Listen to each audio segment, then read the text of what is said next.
Bienvenue pour les actus. Avant de sortir pour faire la fête de la musique, prenez le temps de regarder ces actus car cette semaine nous avons au programme l'Aqua Kids, l'épreuve sportive mêle natation et course à pied, les jeunes athlètes vont de la piscine au stade au pas de course, le Tri-Club est fier de ses sportifs.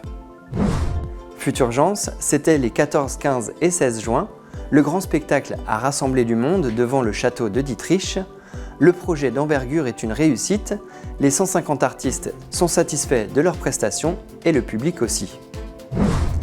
La Marilis fait place à Lana, une artiste ukrainienne. Ses œuvres ont des styles différents mais sont toujours chargées de symboles et de traditions culturelles.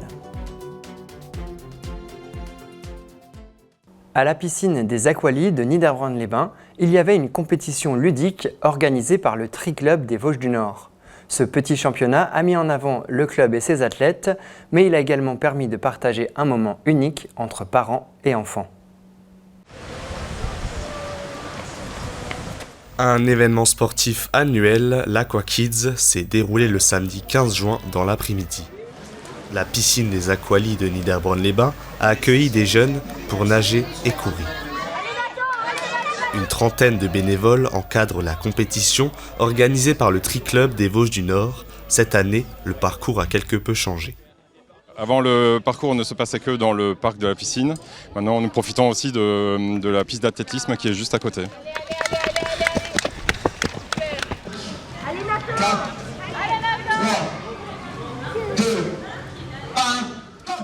Deux sports en un, c'est le concept de l'aquathlon. Les jeunes sportifs partent de la piscine pour y faire quelques longueurs. Une fois rhabillés et le bonnet de bain enlevé, ils enchaînent la course à pied sur la piste d'athlétisme.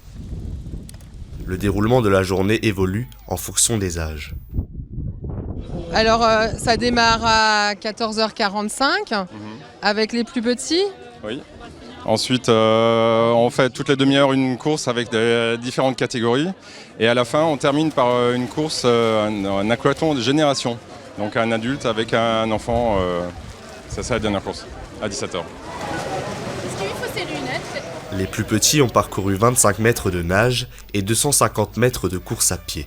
Les minimes, quant à eux, commencent par 12 longueurs dans la piscine avant de réaliser 5 tours de piste, soit 2 km. Tous les coureurs sont récompensés par une médaille, car c'est la participation qui compte. La section des sapeurs-pompiers de Gundershofen a soufflé le dimanche 9 juin ses 90 bougies. Une cérémonie s'est déroulée à 11h à la caserne de la ville. Pour débuter les portes ouvertes, les soldats du feu ont exposé leurs véhicules de fonction, puis ils se sont mis en rang. La fanfare d'Eberbar Schirlenhof, orchestre symbolique, accompagne la présentation du drapeau avec la Marseillaise.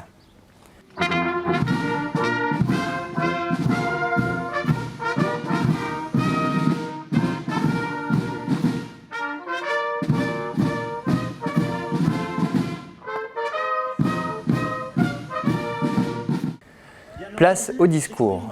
Le chef de section, Jackie Lux, et les élus retracent l'histoire locale depuis 1934 à aujourd'hui, en commençant avec la création de la section par Robert Dreyfus.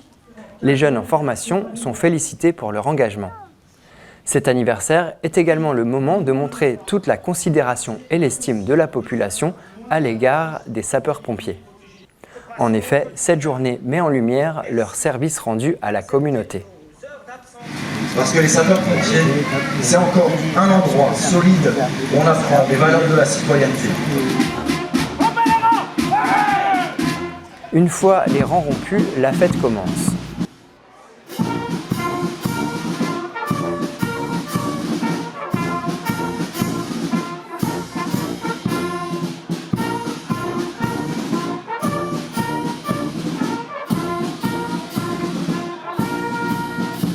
Dans l'après-midi, les pompiers ont effectué des manœuvres pour montrer leur habileté technique.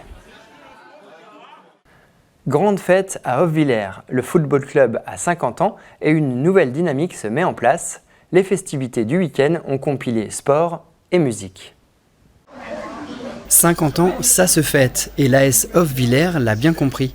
Durant 2 jours, les 14 et 15 juin, le stade est animé. Le club a connu des difficultés, mais il a fait son retour dans le monde du football. Sportivement, je pense qu'on est sur une pente ascendante. Après avoir connu une année blanche la saison dernière, on a recréé une équipe cette année et on va en recréer une deuxième l'année prochaine. Donc c'est une bonne chose pour nous, pour l'AS Auffilaire, pour le village aussi, parce qu'on essaye de créer toute l'année des petits événements qui permettent aux gens de se réunir, des gens du village mais aussi des alentours. Les footballeurs ont participé au Schieveschlave et organisé la marche au flambeau en janvier. Ils ont l'habitude des festivités et ça se voit avec le programme de cet anniversaire. Les animations débutent à 14 h sur le terrain d'honneur avec des activités sportives diverses et variées. Les enfants découvrent entre autres le foot, le badminton ou le volley. Le programme bien chargé se poursuit dans la soirée. À 17h30, on enchaîne sur une partie officielle avec des remises de distinction pour les bénévoles des dernières années qui ont œuvré à faire vivre le club. Et puis ce soir, à partir de 18h, apéro village avec un DJ qui va venir mixer. Et à partir de 21h, une soirée en plein air, là aussi avec de la musique, des tartes flambées, la diffusion des matchs de l'Euro. Donc plein de choses pour que tout le monde s'y retrouve. Ce beau petit club a été créé en 1973 lorsqu'un groupe d'amis avec Albert Fischbach en tête s'est réuni à l'Arbre Vert, le restaurant de l'époque, avec une idée en tête. Pourquoi pas faire du foot à Auffilaire ? Le district d'Alsace de football remet les diplômes d'honneur, les médailles d'argent pour les fidèles de plus de 10 ans ou les médailles de bronze. Une dizaine de bénévoles impliqués dans le club est ainsi mise à l'honneur. Voilà, nous avons aussi une belle plaquette à vous remettre en l'honneur donc de ces 50 ans, 50 années de football à l'AS Auffilaire, donc avec l'emblème de la fédération. Donc ça vient de la Fédération française de football. Un demi-siècle et l'ASO repart à l'attaque. Le club espère recréer une équipe féminine pour défendre les couleurs rouges. Les 3 représentations de Futurgence sont passées. C'était le week-end dernier au château de Reichshofen. Les caméras de TVN ont capté l'événement. Regardez.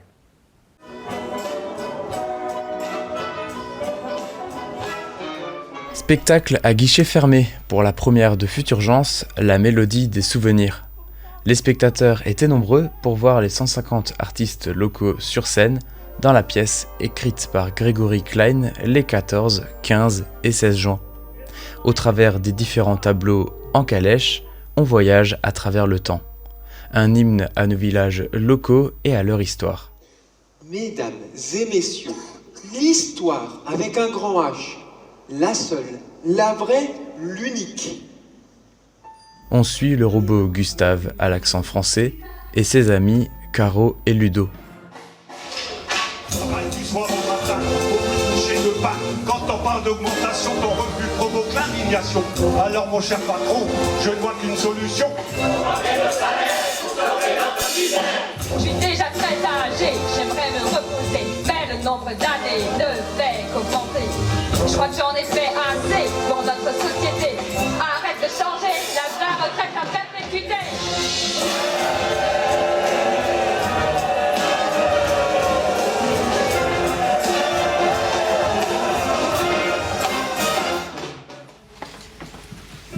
Acharnés à leur tâche, ils ne sont pas malheureux. Je comprends pas ce qui se passe, pourquoi ce monde est mieux. Je rêvais d'un monde meilleur. Le travail ferait le bonheur.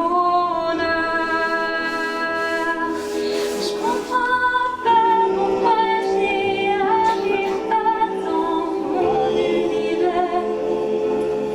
Alors dans le passé, tous les voyants sont déjà ouverts. Oh. Si vous n'avez pas pu voir l'une des représentations, le film est en cours de montage. Il devrait être diffusé prochainement. Dans ces tableaux, des symboles, à commencer par les couleurs, le bleu et le jaune du drapeau ukrainien. À Niederbronn-les-Bains, les œuvres de l'ANA ont trouvé place à l'Amaryllis. L'artiste ukrainienne, Lana Nazarenko, expose ses œuvres à l'Amaryllis de Niederbronn-les-Bains. Établie en Alsace, elle a peint de nombreux tableaux chargés de sens. Et donc à partir de là, l'univers de Lana. Professeure, journaliste ou psychologue, Lana a exercé plusieurs professions. Mais elle a un autre talent, son coup de pinceau. Elle est attirée par les thèmes animaliers, culturels et historiques. Lana expérimente de nombreuses couleurs et textures en travaillant avec de l'acrylique. Son style est singulier comme on peut le voir sur ses portraits de femmes qui représentent l'ethnie d'un pays et sa culture. Selon mes inspirations, j'utilise une technique plus réaliste ou une technique avec plus d'expression et chaque tableau a un caractère.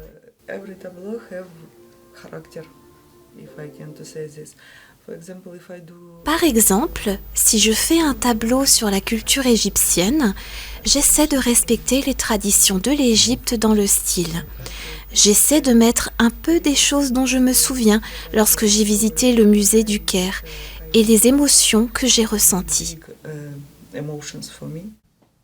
Les émotions et les symboles guident Lana, on en retrouve dans chaque tableau.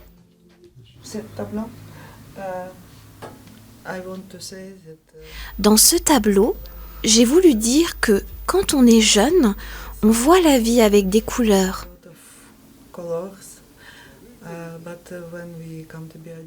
Mais devenu adulte, ce monde accapare notre esprit, notre temps, notre âme. On arrête de voir les belles choses de ce beau monde.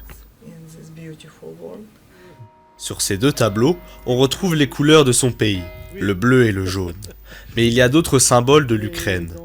Le personnage est une montanka, ce qui signifie poupée enroulée. C'est un porte-bonheur. Traditionnellement, une croix remplace le visage. Ce sont deux tableaux typiques de l'Ukraine et symboliques. Celui-là s'appelle Mère. Je veux montrer notre belle histoire et notre malheureuse histoire en ce moment. Ces animaux sont un symbole de la terre, de quelque chose de très ethnique et traditionnel. Animaux qui vivent sur le territoire, qui vivaient avant nous et qui vivront après nous. Lana rend hommage à l'Alsace avec quelques peintures destinées à la région. Ce tableau remercie pour l'Alsace parce que c'est traditionnel d'Alsace, le symbole c'est cigogne, bretzel, grappe, magnifique avec beaucoup de couleurs. L'exposition Bleu le ciel, jaune les blés à l'Amaryllis est à voir jusqu'au 30 juin. L'ensemble vocal Diapason conviait les mélomanes à un concert ce dimanche 9 juin à l'église Saint-Michel à Merzwiller. Les 63 choristes interprètent sous la direction de Marie Esposito une quinzaine de chants pour la paix.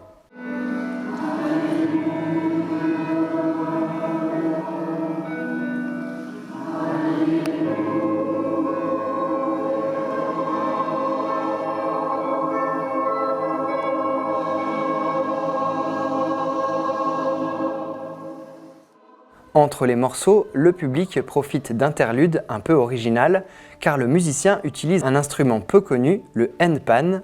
En fonction de l'endroit où l'on frappe la paroi, le bruit diffère et résonne dans la pièce.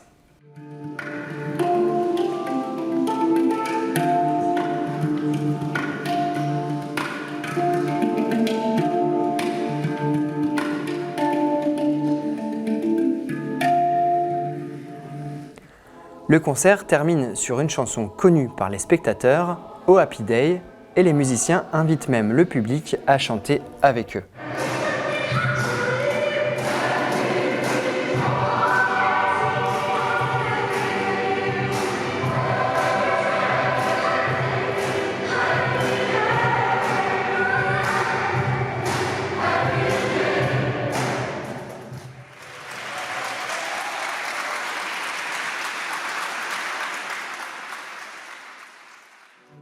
Tout de suite, dans l'interview de la semaine, Jean Pfeiffer nous parle d'un projet de refuge animalier. Puis, dans la chronique, on saute à Colmar pour un tour en Alsace avec des passionnés de cordes à sauter.